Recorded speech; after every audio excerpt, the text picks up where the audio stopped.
have to say, setting up Brigit's Garden has been, and still is, a great adventure in my life. Brigit's Garden is located a few miles north of here, and actually it's more than a garden. It's a beautiful 11-acre site with woodlands, meadows, a small lake and so on, as well as the gardens.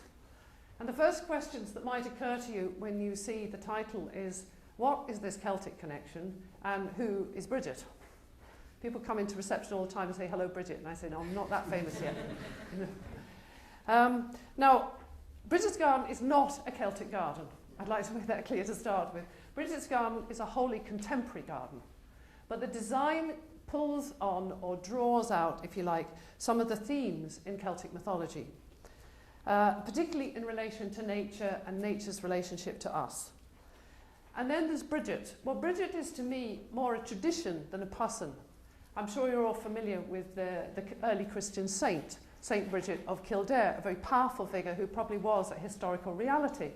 And of course, Kildare means Kil Idara, the church of the oak.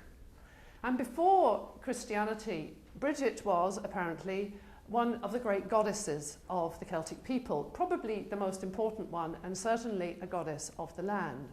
And so it was no accident that when Saint Brigit took the Brigit tradition on her shoulders, if you like, with her cloak, and her feast day was put on the old Celtic festival, the festival in early February known as Imbolc or Imulc, which is very much associated with birth and motherhood. So, as you know, crosses are still made around St. Brigit's Day. This is the Brigit's cross that I'm sure you're all familiar with.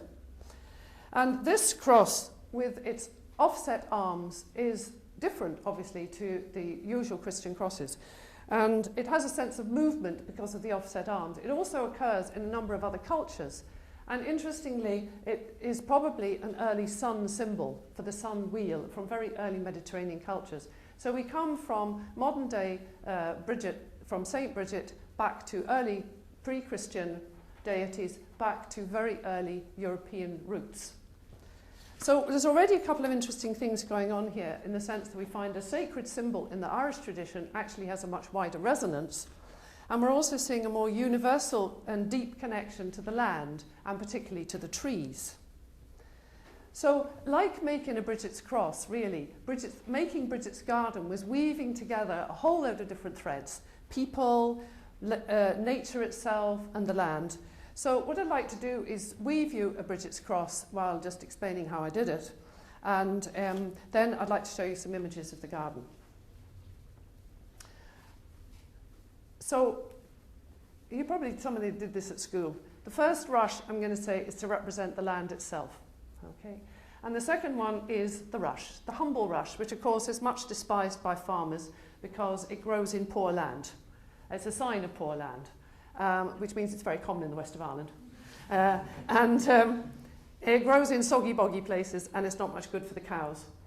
But it's lovely that it has, a simple plant has this sacred purpose, and it carries into the cross nature and biodiversity. And for me, making Brigit's Garden was a weaving together of several very important threads in my own life. The first is the deep passion for nature. I was privileged to grow up in a very beautiful place on the south of England, overlooking the sea, and it gave me an abiding passion for nature. The second is a passion for education. I worked in education for many years, mainly with adults, some with children, and I just love to see those kind of aha moments, you know, when somebody realizes something for the first time, they learn something new, or their life just changes in some little way because of some experience that they're happening. That's really important to me. And the third thread that I'll just weave into the cross is a deep interest and connection with the aspects of the Celtic tradition, which, funnily enough, some of it is common to what we have in England. A lot of it is more specific to Ireland. But a lot of this old nature symbolism to do with the land and the trees is actually common to both islands. And as you know, the Brigit's crosses were traditionally made around St. Brigit's Eve, and they were hung in the house for protection. So I'm just going to finish this one off now, and I'll give it to Ian to hang up here, and wish Ted TEDxGalway, is that the right way of pronouncing it? Lots of luck for the future.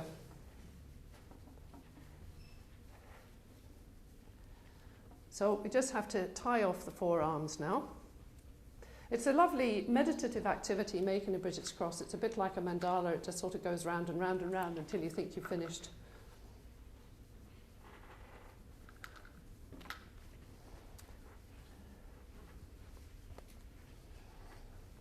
So we just have to tie off the arms with wool.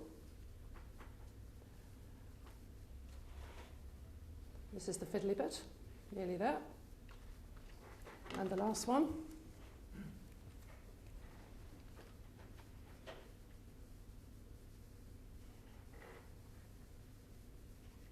Now, we just trim it off like this.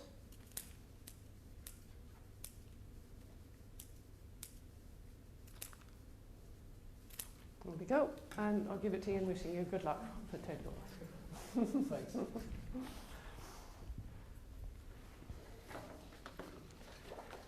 So you can see with the Brigit's cross, and I've given it away now, but I'll use this one, that the gardens represent the cycle of the seasons. And like the Brigit's cross, that you may be familiar, the old Celtic calendar was divided into 4 equal quarters, 1 quarter for each season.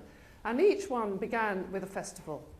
So we have a cycle of the year that moves, a bit like the Brigit's cross, it moves in a circle. And the wheel of the year turns, and it goes from one season to the next. Now, the cycle of the seasons in the old Celtic calendar is represented in the gardens, and it began with the festival of Samhain, which is Halloween. And this is the end of October, beginning of November. And this is when the old year died and the new cycle begins, moving into 3 months of winter when the leaves fall and the earth rests. And the Samhain garden represents this wintry kind of dream time, really. So this is our beautiful birch woman made of leaves, and she's surrounded by the giant earth lady. I don't know if you can see her there. There's her head, her shoulder, her arm. She's well endowed, a nice big breast and a nice big belly on her. So she is the earth, asleep in the winter time, sheltering the little human form, if you like, within her. And she's dreaming of the new things ready to be born again in the spring. Now, the poet Geraldine Mills wrote a beautiful poem for Brigit's garden about the Earth Woman. Earth Woman listens to herself. She knows her own voice. She wraps around the year like a green shawl. She waits for her own time. The blackbird hops between seasons. A snail moves at its own pace through woven willow. Chimes spill out their sound. Earth Woman bends to the dark, listens, and the earth tells her what she needs to know. Now, spring, of course, begins on St. Brigit's Day, 1st of February, the old Celtic festival of Imbolc. And there's a lovely image of Brigit that she's said to breathe life into dead winter. So it's like her breath comes back into the ground and wakes it up again. So in the 1st of February, snowdrops appear, the lambs are born, the weather hasn't quite got the idea yet, but it's spring and life is starting again. And another thing I'd like to just show you about the gardens is how they blend seamlessly into the local landscape. Unlike many formal gardens with a big wall keeping the local landscape out, we invite the local landscape in. And the whole garden really is a rearrangement of the landscape elements of earth, stone, water and plants. So it's really a celebration of the landscape of the west of Ireland, and particularly of the small scale landscape, the small woods, the little meadows, the hedgerows, the fields that we can so easily overlook. And the swings represent the glade for children. In the life cycle, the spring garden represents birth and youth. So there's the swings for children of all ages, and there is a sunken garden representing the symbols of St. Brigit, including the oak tree, the cross, and the flame that never goes out. And then the year turns a little more, and it becomes summer, and the wheel has turned one more step. And Baltana, of course, is the old festival of May Day, and the start of summer. And it celebrates the bright half of the year. So in the life cycle, summer represents young adulthood and marriage. So this garden really has two themes, fire and lovers. So this beautiful piece of bogwood sculpture represents flames and lovers. And the flames then are set in copper. They run from the sculpture up the processional way between the beautiful standing stones to the ceremonial fireplace in front of the big bog oak throne. And this throne can be a marriage throne, it can be getting into your power as a young adult throne, or it can just be a nice place to sit in the sun, whatever you want it to be. The other thing that we pick up on in this gardens is a bit more of this wonderfully rich folklore to do with the trees. And I love the thing that in the Irish tradition, each tree has a different personality. The oak tree was Brigit's tree and the tree of kingship. This is the hawthorn tree, which of course, or the whitethorn, which is the fairy tree. And as you know, there is sometimes, if one occurs next to a holy well, it will be used for hanging prayers and intentions. So we invite visitors to hang wishes in the hawthorn trees, which they do in great volume, both adults and children. And then we move on again, and the year turns again, and it's harvest time. And the Festival of Lunasa in August is when late summer begins to slip into autumn. And every great festival needs a dance and a feast. So you can dance, you can dance in the dancing circle, and you can feast at the great oak table in the feasting circle, surrounded by more of the fantastic standing stones. So this garden is a celebration of plenty, of fruitfulness, and that wonderful end of summer feeling when the apples are ripening, the blackberries are coming on the hedges, and the wonderful sense of herbs and a lushness still in the whole gardens. And then we move on into autumn. Everything's getting yellow and brown. The autumn leaves are coming. And suddenly the year ends. We're back at Samhain, we're back at Halloween. The year has ended, the cycle has finished. And the old year has ended and another one is ready to begin. So this is the cycle of the year, as I say, between the four seasons. And at the garden we mark out the cycle of the year in other ways as well. We have a giant sundial, which is fun. And it's different to a normal sundial in that there are 12 clocks instead of one. One for each one for each month of the year. So depending on the length of the shadow, you can tell which month it is, as well as the shadow telling you the time.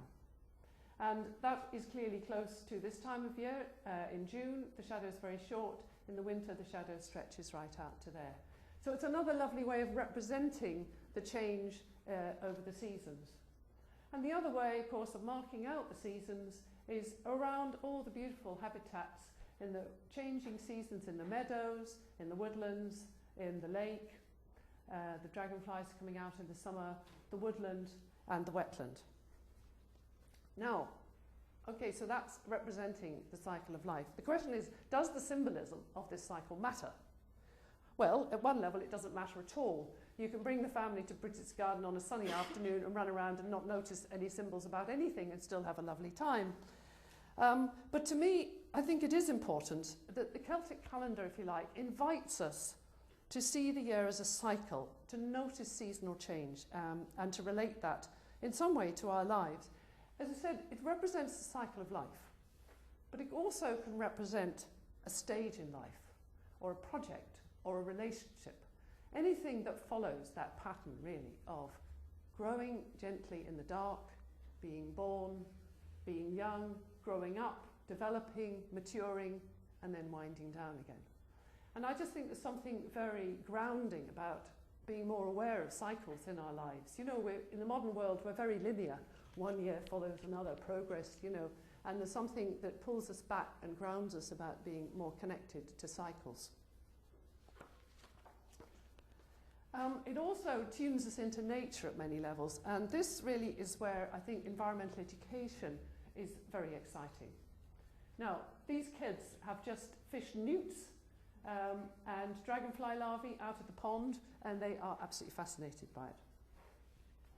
These kids, these are teenagers, they've made their own headdresses out of willow, and they're participating in a modern version of a Barna festival parade, and they're having fun. But they're connecting with something as well. And I particularly like these photographs because I think they're kids in a more reflective space with nature. What could be lovelier than sitting amongst the flowers on a lovely summer afternoon like that? And this kid was just completely absorbed in fishing his bugs out of the pond. So I think, you know, seeing kids like this reminds us that we are part of nature, really, as adults, and that being close to animals, to plants, you know, is absolutely part of being human. And relating to nature, I feel very strongly, relating to nature is not something we just do with our minds. It's something we do with our hearts and we do with our spirits as well. And I do believe passionately that if we want young people to grow up like this, to grow up as real custodians, to appreciate the wonderful natural and cultural heritage that they have in this part of the world, well, wherever they are, and to be custodians of that and passionate in looking after it as adults, then we won't get that by filling them up with facts and figures. What we need to do is inspire them. So what we try and do is inspire kids about nature, engage them with nature, you know, so they discover things like wonder and awe, you know, and beauty and fascination when they're out in the natural world. And it's not just about young people, very young people. This is a wonderful project we've had with transition year students who are learning how to mentor younger people doing environmental education activities. And there's no better way than to get teenagers passionate about the environment, which is to teach them and get them and pass that teaching on to younger ones. So that's a really great project. And again, they're learning a lot, but they're having a lot of fun. And it's not just the young people. This is a group of primary school teachers out on an in-service training course. And what they're actually doing is making nature art out of natural materials, in this case, willow. And what was lovely about that, really, is that the feedback we got from the teachers was that they were just thrilled to have that experience of learning with this kind of hands-on engagement, and that was quite revelatory to them in some ways, and they were going to pass that on to the children in their care, which is really exciting. So Brigit's Garden is an educational charity. It's a resource for the community. It's a place for people to visit. It's also a place where events can happen. So this is a little bit of summer magic, where on our Elves and Fairies Day, where the children all dress up and they get to meet the real fairy queen. This, for example, is a harp recital for an American group taking place in the Roundhouse. And what better way to celebrate the summer festival, the summer solstice, which is coming up soon, than to have a really good festival with lots of fire. So again, the place and these kind of events can be enjoyed at a very fun level, but I think there is a deeper thread there for people who want it, who look for it. And I think our relationship with nature is carried through music, through poetry, through symbols, through stories, and all of this give a depth, if you like, and a resonance to that relationship. Contact with nature is known to be therapeutic. And one of the loveliest stories from Brigit's Garden is from one school visit. The teacher told us one particular girl in the class, she came from an African family who had recently come to Ireland and had obviously been through some kind of serious trauma. This child was in the classroom, she did not communicate, she did not smile, she didn't interact with her peers, and she would only whisper occasionally to the teacher. She came out with a school visit to Brigit's Garden, and the teacher was startled that after she'd been fishing in the pond and doing all of that, she turned around to one of the other children and said, "Can I do that again?" and started smiling and chatting to them. Now, it was just a wonderful moment, and the teacher was very moved by it, and it was as if the simple magic of being out there in a beautiful place had somehow reached through to this girl in a way that the classroom environment couldn't. There's even research to show that people in hospital get better more quickly if they look out onto a green garden than onto a concrete wall. Now, I'm not terribly surprised about that, and I don't think you are too. Do we really need research to tell us that? Don't we know that? Don't we know that in our hearts, really? You know, if you're lying in bed feeling sick, do you want to look at a concrete wall or a beautiful garden, and which is going to make you feel better? But, you know, it's very easy to forget that. And in our busy lives, do we actually give ourselves enough time? Do you give yourself, do I even give ourselves enough time to walk in the woods, you know, to watch a storm on the sea, you know, to grow flowers, whatever it is? So I think the Celtic tradition, like really indigenous cultures the world over, helps us to see slightly deeper and to see a sacred aspect to nature. And that engenders, if you like, a very deep respect for the natural world and a very deep respect for biodiversity, for the trees, for whatever it is. And I think if we have that connection, we are far less likely to dump chemicals, you know, to grub out hedgerows, to dig up whatever is growing and put concrete down. So many of the big issues we face in the 21st century, whether it's climate change, food resources, energy issues, whatever, so many of them at their heart are actually to do with the environment. And I do believe that we need to connect with it, for nature needs us to mend our relationship with the environment, but we also need to mend our relationship with the environment for our own physical and spiritual well-being. And I believe that's really important.